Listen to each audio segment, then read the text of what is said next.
Bonjour Carmen Schroeder. Bonjour. Merci d'être intervenue lors du Congrès du sommeil 2022. Et quelles sont les recommandations pour le traitement par la mélatonine chez l'enfant? Alors, il faut d'abord retenir que le traitement, bien sûr, est avant tout psychoéducatif, c'est l'hygiène de sommeil et ce sont les interventions comportementales. Le traitement n'intervient que par la suite si ça ne suffit pas, ces premières approches non pharmacologiques. D'accord. Alors, il y a deux grands groupes d'indications. Pour la mélatonine prolongée, ça va être là où il y a une sécrétion endogène va être insuffisante, donc dans l'autisme et dans le syndrome de Smith-Magenis, par exemple. Pour la mélatonine à libération immédiate, ça va être partout où on veut avancer la phase de sommeil. Donc les syndromes de retard de phase de sommeil qu'on trouve soit de manière isolée, par exemple à l'adolescence, ou comorbide, par exemple associés à des troubles pédopsychiatriques ou encore des troubles neurodéveloppementaux comme le TDAH. Ok. Du coup, les dosages ne sont pas les mêmes.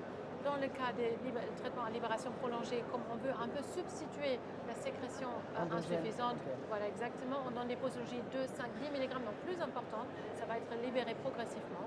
Pour la libération immédiate, comme on veut avancer la phase de sommeil, déjà des toutes petites posologies, 0,5 à 1 mg 4 heures avant le coucher, sont souvent suffisantes. Et si on veut en plus avoir une petite action soporifique, on peut plutôt donner 1 à 2 mg maximum au moment du coucher, comme ça on a un effet chronobiotique et soporifique. Ok, très bien. Merci beaucoup. Je vous en prie.